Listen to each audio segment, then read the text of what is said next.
Hello viewers, আমি doctor বিউটিরানী রায়, gynae endoscopic surgeon. আজ আমরা বন্ধ্যাত্ব চিকিৎসায় কি কি ক্ষেত্রে হিস্টেরোস্কোপিক সার্জারির প্রয়োজন হতে পারে সে বিষয়ে কথা বলবো। তো প্রথমে বলবো হিস্টেরোস্কোপিক সার্জারি কি।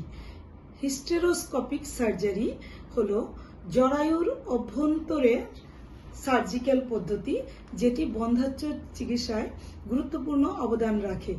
তো হিস্টেরোস্কোপিক সার্জারিতে কি করা হয়? হিস্টেরোস্কোপিক সার্জারিতে একটি 2.9 মিলিমিটার সাইজের টেলিস্কোপ এবং এর উপরে একটি শীট থাকে।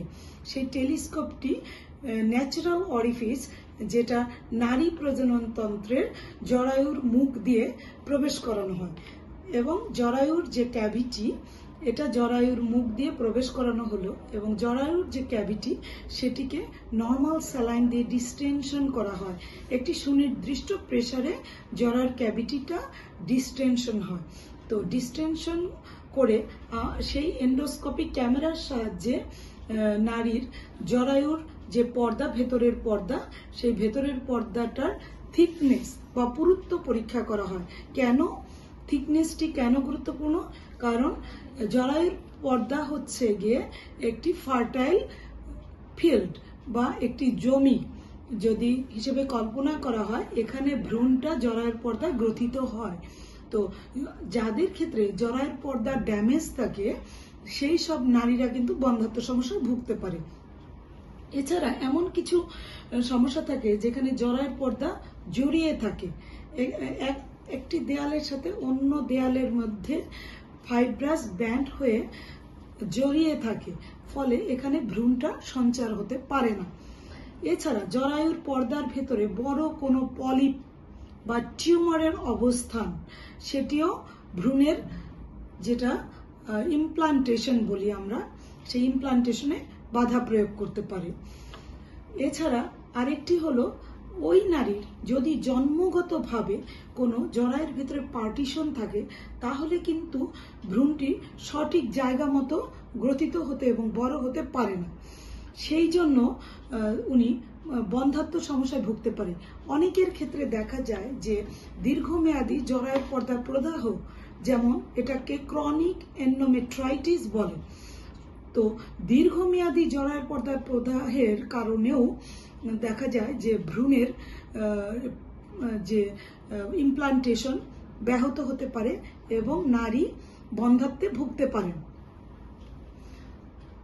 এই তো গেল যে এই সমস্যাগুলোর কারণে সাধারণত হিস্টেরোস্কোপিক সার্জারি খুবই গুরুত্বপূর্ণ। আরেকটি জিনিস, যে জরায়ুর উভয় পাশে কর্নার রয়েছে, এই কর্নারে দেখা যায় টিউবের মুখটি জরায়ুর ভেতর দিয়ে পর্যবেক্ষণ করা হয়। তো একজন নারীর ফার্টিলিটির জন্য যেটি সবচেয়ে গুরুত্বপূর্ণ, ওই টিউবের মুখ দুটি খোলা থাকতে হবে। অনেক ক্ষেত্রে দেখা যায় একটি টিউবের মুখ খোলা থাকতে পারে, অনেকের ক্ষেত্রে দুইটি টিউবের মুখ খোলা থাকতে পারে, তারপরেও বন্ধ্যাত্বে ভুগছেন। অনেকের ক্ষেত্রে দেখা যায় দুইটি টিউবের মুখই বন্ধ আছে। তো সেসব ক্ষেত্রে হিস্টেরোস্কোপিক সার্জিক্যাল পদ্ধতিতে, যেটি একটি বা উভয় টিউবের মুখ টিউবাল ক্যানুলেশন সার্জারির মাধ্যমে, যেটি ল্যাপারোস্কোপিক গাইডেন্সে এগুলো খুলে দেওয়া যায়।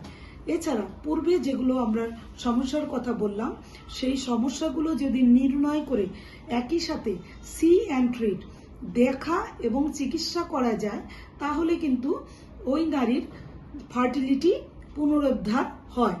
বিশেষ করে পলিপ থাকলে, বড় কোনো পলিপ থাকলে সেটাকে অপসারণ করতে হবে হিস্টেরোস্কোপিক পদ্ধতিতে। জরায়ুর ক্যাভিটির ভিতরে কোনো টিউমার থাকলে সেটিকেও হিস্টেরোস্কোপিক পদ্ধতিতে অপসারণ করা যায়। অনেক সময় দেখা যায় পূর্বে তার গর্ভপাতজনিত কারণে বাচ্চার হাড় বা পূর্বের গর্ভের যে কোনো প্রোডাক্ট জরায়ুর ভেতরে থেকে যেতে পারে, সেগুলো রিমুভ করলে, অনেকে জন্ম নিয়ন্ত্রণ পদ্ধতি হিসেবে কপারটি ইউজ করে, সেগুলো দেখা যেতে পারে ডিসপ্লেসড হয়ে জরায়ুর ভেতরে থেকে গিয়ে তার বন্ধ্যাত্ব তৈরি করতে পারে। এসব কারণেও অনেক সময় এই সব সমস্যাও জরায়ুর অভ্যন্তরের ভাগে সমাধান করলে ওই নারী গর্ভধারণের জন্য উপযুক্ততা পায়। তো আশা করি হিস্টেরোস্কোপিক সার্জারি বন্ধ্যাত্বে কতটা উপকার করে সেটি জেনে আজকের ভিডিওতে আপনারা খুশি হয়েছেন। ধন্যবাদ।